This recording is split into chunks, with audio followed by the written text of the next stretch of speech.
رحم اللہ من قرأ الفاتحہ. بسم اللہ بسم اللہ الرحمن الرحیم الحمد للہ الحمد للہ رب العالمین الرحمن الرحیم مالک یوم الدین ایاک نعبد و ایاک نستعین اہدنا الصراط المستقیم صراط الذین انعمت علیہم غیر المغضوب علیہم ولا الضالین. لا حول ولا قوة إلا بالله العلي العظيم. أعوذ بالله السميع العليم من الشيطان الرجيم. بسم الله الرحمن الرحيم. الحمد لله الذي لا يبلغ مدحته القائلون ولا يحصي نعمه العادون ولا يودي حقه المجتهدون. الذي ليس لصفته حد محدود ولا نعت موجود ولا أجل ممدود. فترى الخلائق بقدرته ونشر الرياح برحمته وودد بالصخور ميدان أرضه. ثم الصلاة والسلام والتحية والإكرام على بشير النذير والسراج المنير حبيب إله العالمين أبي القاسم المصطفى محمد. اللهم صل على محمد وآل محمد وعلى آله الطيبين الطاهرين المعصومين المظلومين الغر الميامين لا سيما الإمام المبين بقية الله في الأرضين الحجة الثاني عشر الإمام المهدي المنتظر صلوات الله وسلامه عليه. أما بعد فقد قال الله تعالى في محكم كتابه المجيد وفرقانه الحميد وقوله الحق. بسم الله الرحمن الرحيم.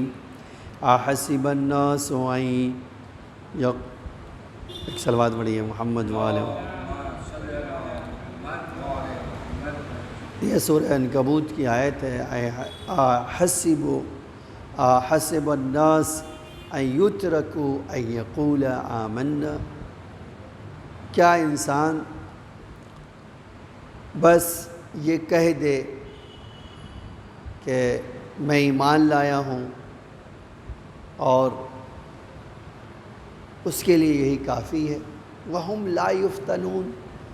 اور یہ کہہ دینے کے بعد اللہ ان کے ایمان کی جانچ نہیں کرے گا، اللہ ان کے ایمان کا امتحان نہیں لے گا، اللہ ان کو آزمائش میں، تکلیف میں، جیسا کہ دوسری جگہ قرآن میں آیا ہے وَلَنَبْلُوَنَّكُمْ بِشَيْءٍ. ہم یقیناً تمہارا امتحان لیں گے. کس چیز سے لیں گے؟ اللہ طرح طرح کا امتحان لیتا ہے. کنٹینٹ معین کرنا اللہ نے کسی کے ہاتھ میں نہیں رکھا. کا امتحان لوں گا میں، ہر ایک کا لوں گا، کسی ایک کو نہیں چھوڑوں گا، اور امتحان کا پرچہ بھی میں ہی بناؤں گا. ٹھیک ہے. اب آپ کبھی سوچئے کہ جو خدا یہ قرآن میں اعلان کہہ رہا ہو، سورہ عنکبوت کی پہلی آیت میں نے پڑھی جس میں اللہ ارشاد کہتا ہے احسب الناس، کیا انسانوں کو کہہ دینا کافی ہے؟ ان یقولوا آمنا، وہ کہہ دیں کہ ہم ایمان لائے. وہم لا یفتنون، اور ان کا امتحان نہیں ہوگا. نہیں، ہم سب کا امتحان لیں گے، اور امتحان کا کنٹینٹ بھی الگ الگ ہوگا. کسی کا امتحان اللہ خود ہی کہتا ہے بِشَيْءٍ مِّنَ الْجُوعِ، کبھی بھوکا رکھیں گے اور دیکھیں گے کہ یہ بھوکا رہنے کے بعد کیا کہتا ہے، کیا کرتا ہے. کبھی نقص من الاموال والانفس والثمرات، کبھی اس کے مال میں کمی کر کے امتحان لیں گے، کبھی اس کے وہاں پھل و فروٹ کی کمی سے امتحان لیں گے، کبھی ان کے وہاں موت دے کر امتحان لیں گے. اب آپ سوچئے، میں ایک دو جملہ نقل کرنا چاہتا ہوں، آنا چاہتا ہوں. آج ہمارے مولا کی شہادت کی تاریخ ہے. تو اپنے مولا کے بارے میں بات کرنا چاہتا ہوں. تو قرآن کی ایک سنت ہے، اللہ کی ایک سنت ہے کہ وہ امتحان لے، اور اس امتحان سے کوئی انسان الگ نہیں ہے. اچھا، یہ میں نے کہا کہ کوئی انسان کا مطلب مومن نہیں ہے. کوئی انسان، مسلمان ہو، کوئی بھی ہو، اور آپ اس کی مثالیں دیکھنا چاہتے ہوں تو انبیاء کا امتحان خداوند عالم نے لیا.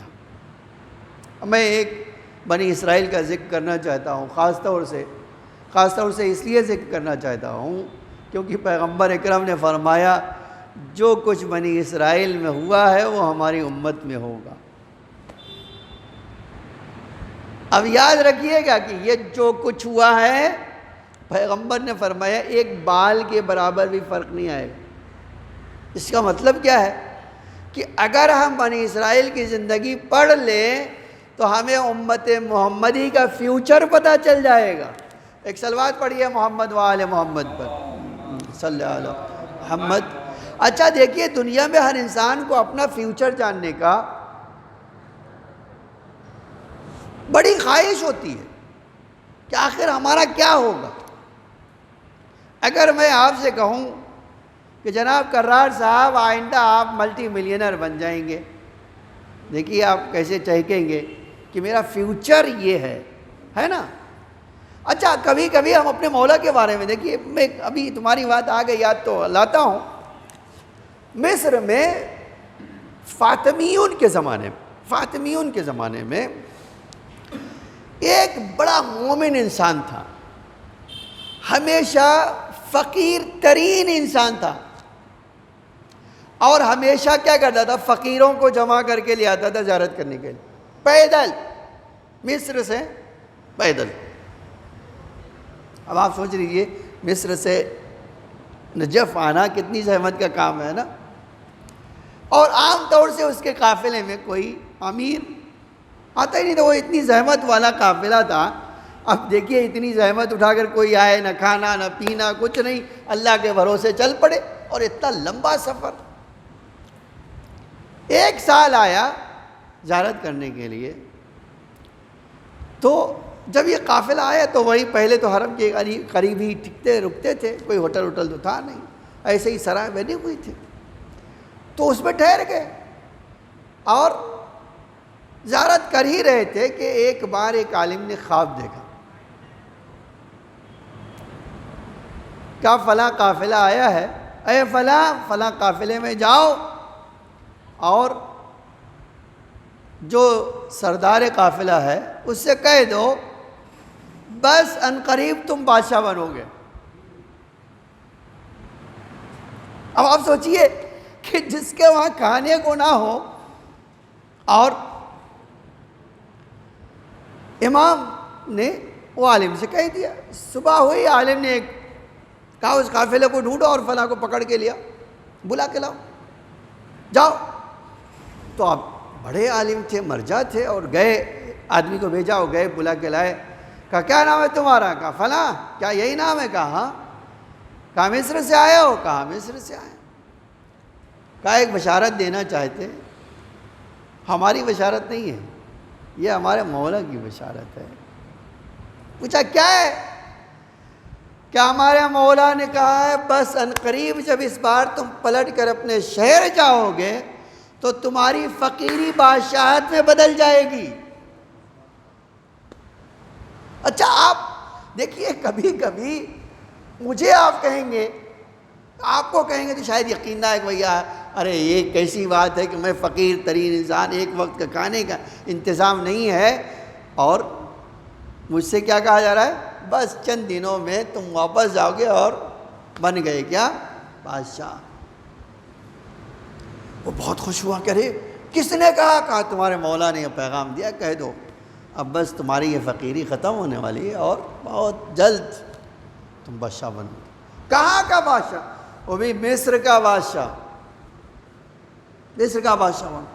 کہا میں اور مصر کا بادشاہ؟ کہاں تم اور مصر کا بادشاہ.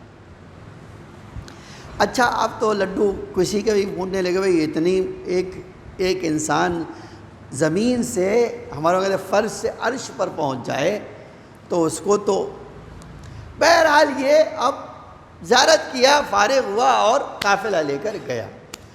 ادھر یہ مصر پہنچا تھا تو وہاں خبر لگی اس کو کہ بھائی جو ہے مصر میں جو وزیر تھے اس نے دھوکے سے بادشاہ کو مار دیا، بغاوت کی اور مار دیا اس نے۔ ابھی یہ مصر نہیں پہنچا تھا۔ اچھا بادشاہ کو مار دیا؟ کہا مار دیا۔ اب یہ وہاں گیا، جب یہ وہاں گیا تو اس نے کہا ہم بادشاہ کے خون کا بدلہ لیں گے۔ ابھی پہنچے نہیں ہیں مصر، اعلان کر دیا قافلے میں کہ ہم چلیں گے تو اب کی ہم وزیر کو بدلہ لیں گے۔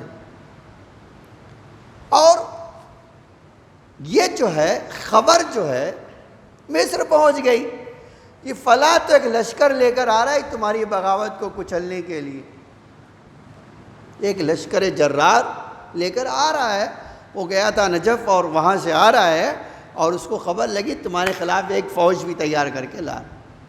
یہ سنا وہ وزیر 9-2-11 ہو گیا، وہ وہاں سے بھاگ گیا۔ اب پورے مصر میں کہ بھائی فلاں صاحب فلاں فوج لے کے آ رہے تھے، ان کے ڈر کے مارے وزیر تو بھاگ گیا۔ اب بات ہوئی کہ کس کو بادشاہ بنا جائے، کہا رے بھائی اب اس کی بنا پر اسی کو بادشاہ بنا۔ اب پورا مصر جو ہے استقبال کے لیے آیا اور ان کو لے جا کر بٹھا دیا۔ تو آپ جان لیجئے ہم اس مولا کے ماننے والے ہیں جو پتھر کو ہیرا بناتے ہیں۔ ایک صلوات پڑھیے محمد وآل محمد۔ تو یہ فیوچر جو ہے نا، فیوچر انسان ہر آدمی جاننا چاہتا ہے میرا کیا ہوگا، لیکن اب ایک سوال ہوتا ہے اللہ نے کیوں نہیں بتایا کہ تمہارا فیوچر کیا؟ دیکھیے فیوچر جاننے میں بڑی مصیبت ہے۔ کبھی خوشی کی خبر ہے تو آپ برداشت کر سکیں گے، لیکن اگر پتہ چل جائے گا آپ جوانی مر جائیں گے تب تو 2 دن پہلے ہی ہم مر جائیں گے۔ تو اللہ تعالیٰ نے فیوچر نہیں بتایا اسی لیے لوگوں کو کہ ہر آدمی برداشت کرنے کی طاقت نہیں رکھتا۔ لیکن امت مسلمہ کا فیوچر اگر دیکھنا ہو تو رسول اللہ نے یہ جملہ کہہ دیا کہ جو کچھ بھی ہوا ہے اس قوم میں 100% ہماری قوم میں ہوگا، ایک بال کا فرق نہیں ہو۔ اب آپ دیکھیے جو پیغمبر کا بال کا فرق ہو، بال تو ایک مثال دی جاتی ہے نا، کتنا پتلا ایک بال اکھاڑ کے دیکھیے کہ بال کتنا ہو، تو کہتے اتنا بھی فرق نہیں آئے گا۔ اب بس آ گیا میں، اب دیکھیے اب بنی اسرائیل میں کیا ہوا، ایک تو موسیٰ علیہ السلام جیسے ہی کوہ طور پہ 40 دن کے لیے گئے، امت کیا ہو گئی؟ دیکھیے یہ بہت غور کرنے کی بات ہے۔ آپ قرآن پڑھنے والے ہیں، آپ قرآن کے ماننے والے ہیں، قرآن تو جھوٹ نہیں بولتا معاذ اللہ۔ تو اب ایک سوال ہے کہ بھائی ادھر 40 دن کے لیے گئے، قرآن کہتا ہے کہ اللہ نے کہا موسیٰ تمہاری قوم گمراہ ہو گئی۔ اس کا مطلب کیا ہے؟ اس کا مطلب یہ بھی ہے کہ پیغمبر کے قول کی سچائی ناپی ہے۔ ہمارے نبی نے فرمایا جو ادھر ہوا ہے یہ ادھر بھی ہو گیا۔ اس کا مطلب کیا ہے؟ جیسے ہی پیغمبر جائیں گے امت گمراہ ہو جائے گی۔ ایک صلوات پڑھیے محمد وآل محمد۔ اچھا میں ایک حدیث سناتا ہوں، دیکھیے غضب کی حدیث ہے۔ احمد ابن حنبل حنبلیوں کے امام ہیں، آج کہتے ہی حنبلی اسی لیے وہ، آج سنیوں کا ایک فرقہ جو ہے اپنے آپ کو کیا کہلاتا ہے؟ حنبلی کہلاتا ہے۔ کیوں حنبلی کہلاتا ہے؟ اسی لیے حنبلی کہلاتا ہے نا کیونکہ ان کے امام کا نام احمد ابن حنبل ہے۔ انہوں نے اپنی کتاب مسند امیر المومنین میں ایک حدیث لکھی، خوب غور کیجئے گا۔ یا علی انت قسیم الجنت والنار، پیغمبر نے فرمایا اے علی تم جنت اور جہنم بانٹنے والے ہو۔ اب یہ تو انہوں نے پڑھ دیا اپنے مجمع میں۔ اب دیکھیے ہر آدمی تو بیوقوف نہیں ہوتا، کوئی نہ کوئی تو تھوڑا بہت سمجھدار ہوتا ہی ہے۔ اب اسی میں سے ایک آدمی نے ہاتھ اٹھا دیا، آپ کیا کہہ رہے ہو؟ کہا میں نے تو حدیث پیغمبر پڑھی ہے اور تو کہہ رہا آپ کیا کہہ رہے ہو؟ میں نے تو کچھ کہا ہی نہیں، میں نے تو حدیث پیغمبر پڑھی ہے۔ تو اس نے کہا یہ کیسے سچی ہو سکتی ہے حدیث پیغمبر؟ کل ہی جہنم کو بانٹنے والے ہو، جنت کے بانٹنے والے ہو۔ تو احمد ابن حنبل نے پلٹ کے کہا کیوں نہیں ہو سکتی، یہ تو ہی بتا دے۔ اس نے کہا اگر علی جنت اور جہنم بانٹنے والے ہیں تو آپ بتائیے پیغمبر کے بعد جن لوگوں نے علی کو چھوڑ دیا ان کا کیا ہوگا؟ ہے نا ایک سوال۔ اب اس نے پھر سے احمد نے کہا اچھا تو تمہیں یہ پرابلم ہے، لیکن میں تمہیں پہلے سے بتا دیتا ہوں یہ تو حدیثوں میں کوئی اختلاف ہی نہیں ہے کہ اللہ کے رسول نے فرمایا اے علی تم سے کوئی محبت نہیں کرے گا سوائے مومن کے۔ یہ کس نے کہا ہے؟ رسول اللہ نے فرمایا۔ کہا اب میں تجھ سے پوچھتا ہوں مومن کہاں جائے گا، جنت میں یا جہنم میں؟ کہا مومن تو جنت میں جائے گا۔ کہا بس دوسرا جملہ بھی تجھی سے کہلوا لیتا ہوں، کیا یا علی لا یبغضک الا منافق، اے علی تم سے بغض نہیں رکھے گا، دشمنی نہیں کرے گا سوائے کہ منافق ہو یا نجس ہو۔ اب بتا دے منافق کہاں جائے گا؟ تو اس نے کہا جہنم میں جائے گا۔ کہا بات تو واضح ہو گئی، تو نے خود ہی کہہ دیا کہ اب اللہ کے رسول نے علی کو امتحان کے لیے کیا بنا دیا؟ میزان، ترازو بنا دیا۔ اب جس کو جنت میں جانا ہے وہ علی سے محبت کرے، ٹھیک ہے۔ اب آپ مجھے یہ نہیں کہنا ہے کہ تاریخ میں کن لوگوں نے علی سے بغض کیا، یہ تو آپ کا کام ہے، ڈھونڈ لیجیے۔ آج جو ہے یہ مجھے کہنے کی ضرورت ہی نہیں ہے۔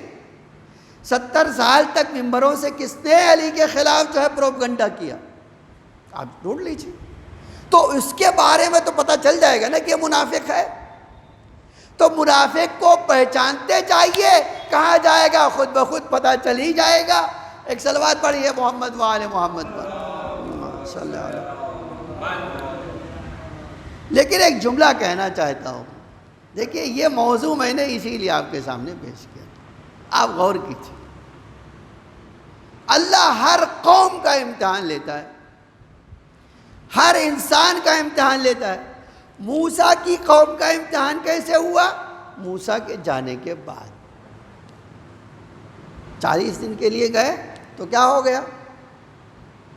تاریخ نے آج لکھا ہے کہ قوم گمراہ ہو گئی، ہے نا۔ اور عجیب یہ ہے اسی قرآن نے لکھا ہے کہ جناب ہارون کہتے رہے اپنی قوم سے یا قومی انکم فتنتم، اے لوگوں تمہارا امتحان ہو رہا ہے، یہ گائے تمہارا خدا نہیں ہے، یہ گائے کی پرستش نہ کرو، یہ تمہارا امتحان لے رہا ہے۔ اللہ تمہارا خدا ہے جس کو موسیٰ بتا کے گئے ہیں، یہ گائے تھوڑی تمہاری خدا ہے جس کی عبادت کر رہے ہو تم۔ لیکن کیا کیا لوگوں نے؟ موسیٰ کے بھائی کو ان قریب تھا مار دیں۔ جناب ہارون کو قرآن نے کہا ہے کہ جب جناب موسیٰ آئے اور کہا بھائی ہارون تم نے روکنے کی کوشش نہیں کی، تو جناب ہارون کا قرآن میں جملہ ہے بھیا کادوا ان یقتلوننی، ان قریب تھا کہ یہ میری گردن اڑا دیتے تھے، میں نے روکنے کی کوشش کی ان کو۔ آج ہم یہی بالکل دیکھ رہے ہیں یا نہیں؟ پیغمبر کے بعد علی علیہ السلام خود نہج البلاغہ میں کہتے ہیں خدا کی قسم مجھے میرے گھر سے رسی کا فندہ ڈال کر لایا گیا، میرے زانوؤں پہ چڑھ گئے اور کہتے تھے ہاتھ کھولیے، میں نے ہاتھ بند کر کے رکھا تھا، کہتے تھے ہاتھ کھولیے، کہتے تھے نہیں میں نہیں کھولوں گا، تو کہتے تمہیں آپ کو گردن مار دیں گے۔ تو اب ایک جملہ کہنے کو ہے نہیں، ایک طرف رسول اللہ کی حدیث پڑھیے بنی اسرائیل میں سب کچھ جو ہوا ہے وہ ہماری امت میں ہوگا، اب ادھر جناب ہارون کو ملا لیجئے اور ادھر مولا کائنات۔ اب ایک جملہ تو کہنا ہے نا کہ جو ہارون کے ساتھ تھے وہی نبی کے دین پہ تھے. یہی آج ہم شیعہ کہتے آ رہے ہیں کہ اگر تمہیں امت محمدی کا راستہ چاہیے تو علی کے علاوہ کوئی راستہ نہیں ہو سکتا ہے. ایک صلوات پڑھیے محمد و آل محمد. عزیزان گرامی، یہ بڑا موضوع لمبا ہے. ہارون کے خلاف، جناب ہارون کے خلاف کون کھڑی ہوئی جنگ کرنے کے لیے؟ جناب موسیٰ کی بیوی. آپ دیکھیے واقعی رسول اللہ کے قول کی صداقت، سچائی کیا ہے. کہتے جو کچھ ادھر ہوا ہے ادھر بھی ہوگا. اور ادھر کون آیا جناب موسیٰ ہارون کے مقابل میں؟ جناب ہارون کے بعد جناب یوشع ابن نون کے مقابل میں. جناب ہارون کا تو انتقال ہو گیا تھا، لیکن جناب یوشع جو موسیٰ کے جانشین تھے، کون آیا ان کے سامنے؟ تاریخ نے لکھا جناب موسیٰ کی بیوی آئیں. اس کا مطلب کیا ہے؟ اس کا مطلب بہت واضح ہے کہ امت محمدی میں بھی جو وسیع رسول ہے اس کے سامنے کون آئے گا؟ پیغمبر کی سوچ آئے گی. لیکن یہ جملہ جو ہے عزیزان گرامی، کہ آپ دیکھیے جنگ ہوئی، جنگ کیا انہوں نے، نتیجہ کیا ہوا یہ بھی قرآن نے اعلان کیا. تو ہر وہ چیز جو امت محمدی میں ہونے والی ہے پیغمبر پہلے سے اس کو بتا کر گئے. ایک چیز اور سن لیجئے، پیغمبر اکرم جب جا رہے تھے تو اس وقت ایک جملہ ارشاد فرما رہے تھے. پیغمبر اکرم فرما رہے تھے میں جا رہا ہوں تمہارے درمیان سے، تمہارے درمیان سے رخصت ہو رہا ہوں، لیکن میں رخصت ہو رہا ہوں تو تمہیں تنہا نہیں چھوڑ رہا ہوں، تمہیں علی کے حوالے کر کے جا رہا ہوں. آج دیکھیے، پڑھ لیجئے تاریخ بنی اسرائیل.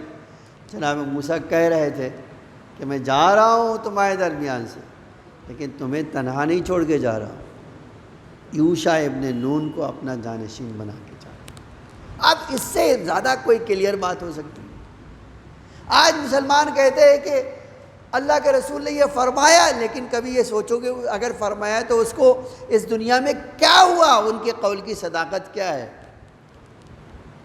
اسی لیے آج دیر سے ہی صحیح دھیرے دھیرے لوگوں کو سمجھنے آنے لگا ہے کہ ہم نے اہل بیت کا راستہ بدل کر غلطی کی ہے. عزیزان گرامی، بات سمیٹ لیتا ہوں. آج وہ دن ہے جس میں مولا خود کہتے ہیں کہ میرے ساتھ امت محمد نے وہ ظلم کیا ہے جو کسی کے ساتھ نہیں کیا. آپ کبھی سوچئے اتنی غربت امام کی ہو کہ امام کہہ رہے ہوں 25 سال ایک آدمی جس کی آنکھوں میں کانٹا چبھ جائے اور یہ کانٹا 25 سال تک رہے، کیسی درد بھری زندگی گزارتا ہے. نہج البلاغہ فرماتے ہیں 25 سال میں نے جو گزارا ہے اس حالت میں گزارا ہے کہ گویا میری آنکھوں میں کانٹا چبھا ہوا ہے اور میری حلق میں کوئی چیز اٹک گئی ہے، نہ باہر نکال سکتا ہوں نہ اندر جا رہا ہوں. اس حالت میں گزارا. اور پھر آپ دیکھیے ایک دن ایسا آیا جب امام کے سر پہ ضربت لگی. تو آج تاریخ کیا کہتی ہے؟ کوئی روتا تھا تو امام کہتے تھے کیوں رو رہے ہو؟ میں تو تمہاری دنیا کے ظلم و ستم سے آزاد ہو رہا ہوں، اب تم کیوں غم کر رہے ہو؟ آج کی تاریخ میں ایک روایت نقل کر کے آ جانا چاہتا ہوں مصائب کی طرف. اسبق کہتے ہیں 20واں دن گزرا، 20 رمضان آئی تو صبح سے امام کے گھر کے سامنے مجمع لگا ہوا تھا. ہر آدمی امام سے ملنا چاہتا تھا.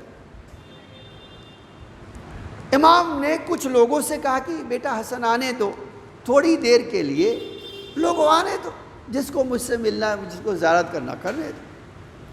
جب لوگ آتے تھے تو مولا سے بات کرنا چاہتے تھے. بڑا عجب جملہ فرمایا، کتنا درد تھا ہمارے آقا کو، آپ اسے اندازہ لگایا. جب کوئی بات کرتا تھا کہتے تھے کہ چھوٹا سا سوال کرو، مجھ سے بات کرنے کی طاقت نہیں ہے میرے اندر.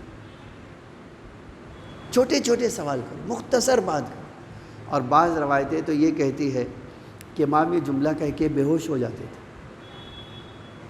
جب ہوش آتا تھا تو پھر مختصر بات کرتے تھے۔ اور پھر ایک وقت ایسا آیا کہ امام نے وصیتیں شروع کی، اور ایک وصیت انہی میں سے اسبغ ابن نباتہ سے۔ امام نے ایک جملہ، اسبغ کہتے ہیں کہ ایک بار امام حسن گھر سے باہر آئے، فرمایا اے میرے بابا کے چاہنے والو، میرے بابا نے کہا ہے کہ تم گھر کے سامنے رو رہے ہو، تمہیں دکھ ہو رہی ہے، تمہاری رونے کی آواز ہمارے گھروں میں آ رہی ہے، ہمارے گھر میں آ رہی ہے، ہماری بیٹیاں حیران و پریشان ہیں، اپنے اپنے گھروں کو چلے جاؤ۔ راوی کہتا ہے کہ امام حسن آئے، گھر سے باہر آئے، امام نے اعلان کیا، لوگ دھیرے دھیرے چلے گئے۔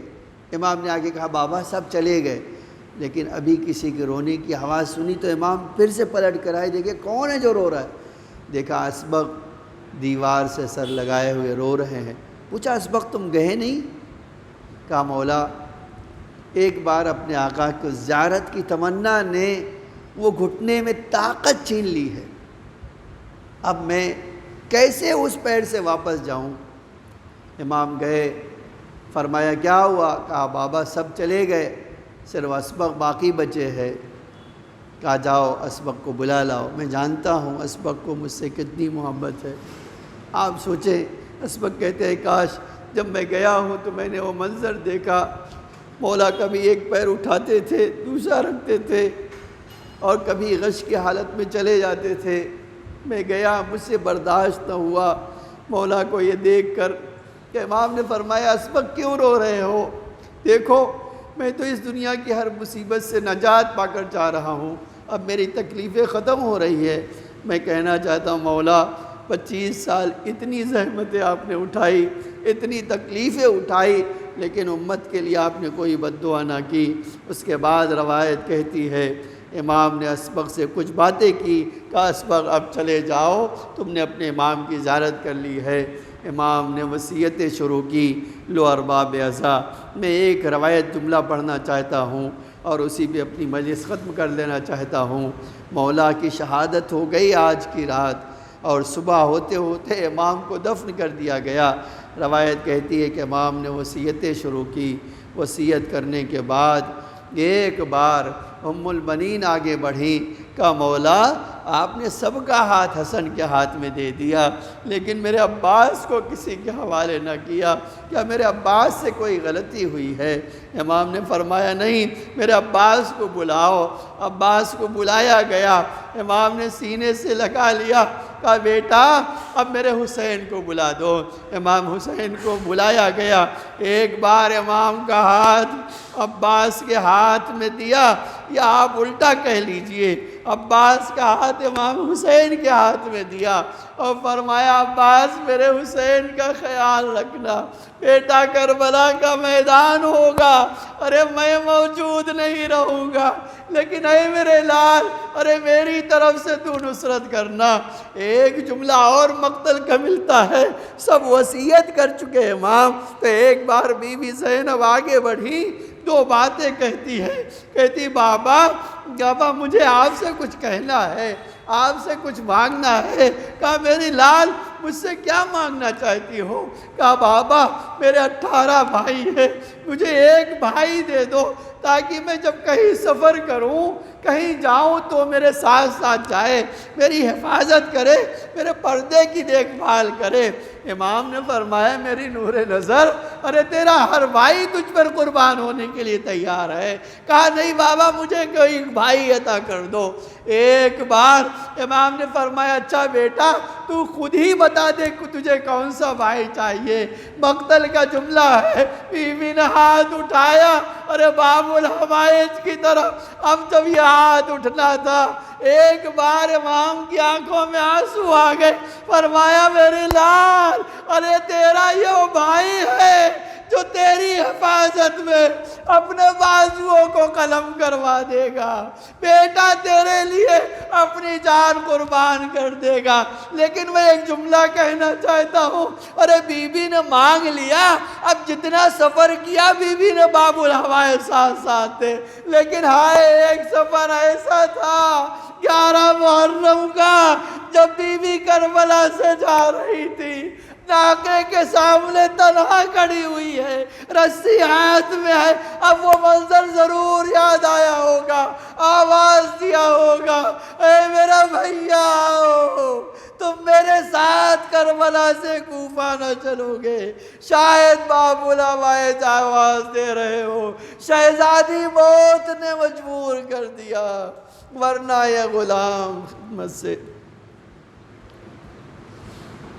لا لعنت اللہ علی القوم الظالمین، سیعلم الذین ظلموا ای منقلب ینقلبون۔ الہی بحق زہرا و ابیہا و بالہا و بنیہا وسر المستودع فیہا بعدد ما حاط بہ علمک۔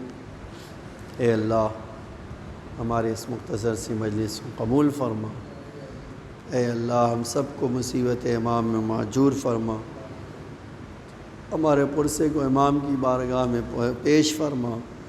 اے اللہ ہم سب کو امام کے عزاداروں میں قرار فرما۔ اے اللہ ہم حاجت مند ہیں، محمد اور آل محمد کے صدقے میں ہماری حاجتوں کو قبول فرما۔ مومنین جو پریشان حال ہیں ان کی پریشانیوں کو دور فرما، جو اس آفت و بلا میں گرفتار ہیں انہیں اس آفت و بلا سے نجات عطا فرما، دنیاوی و اخروی ان کی پریشانیوں کو دور فرما، جو بیمار ہیں انہیں شفاء عاجل و کامل عطا فرما، جو اس دنیا سے گزر چکے ہیں انہیں ان کی مغفرت فرما۔ اے اللہ تجھے محمد اور آل محمد کا واسطہ، ہمارے مولا ہمارے آقا کے ظہور میں تعجیل فرما، زمین کو آقا کے ظہور کے لیے آمادہ فرما، ہم سب کو آقا کے حقیقی غلاموں میں شمار فرما، ہم سب کے رزق حلال میں برکت عطا فرما، رزق کے اسباب مہیا فرما، ہمارے ڈھیر سارے گناہوں کو معاف فرما، ہمارے مختصر سے اعمال کو قبول فرما۔ بقیہ ایام میں اے اللہ ہمیں نماز، روزہ، دعا، مناجات، تلاوت قرآن، استغفار کرنے کی توفیق عطا فرما۔ اے اللہ ہمارے ناقص عمل کو قبول فرما۔ اے میرے معبود ہمیں نور آل محمد سے مزین فرما، مومنین پر اپنی رحمت و مغفرت نازل فرما۔ اے اللہ شیعان علی جہاں بھی ہوں ان کی جان و مال، عزت آبرو کی حفاظت فرما، جو ظالموں کی قید میں ہے اللہ انہیں ظالموں کی قید سے نجات عطا فرما، جو سازش کرنے والے ہیں ان کی سازشوں کو ناکام فرما۔ اے اللہ مومنین عراق، لبنان، بحرین، یمن، ایران، سیریا، اے اللہ جہاں بھی ہوں ان سب پر اپنا خاص لطف و کرم نازل فرما۔ اے میرے معبود تجھے محمد اور آل محمد کا واسطہ ہمارے امام کو ہم سے راضی و خوشنود فرما۔ اے اللہ ہمیں نور آل محمد سے مزین فرما، ہمیں حج و زیارت کی توفیق عطا فرما، اس دنیا میں محبت اہل بیت اور آخرت میں شفاعت اہل بیت نصیب فرما۔ ربنا تقبل منا انک انت السمیع العلیم۔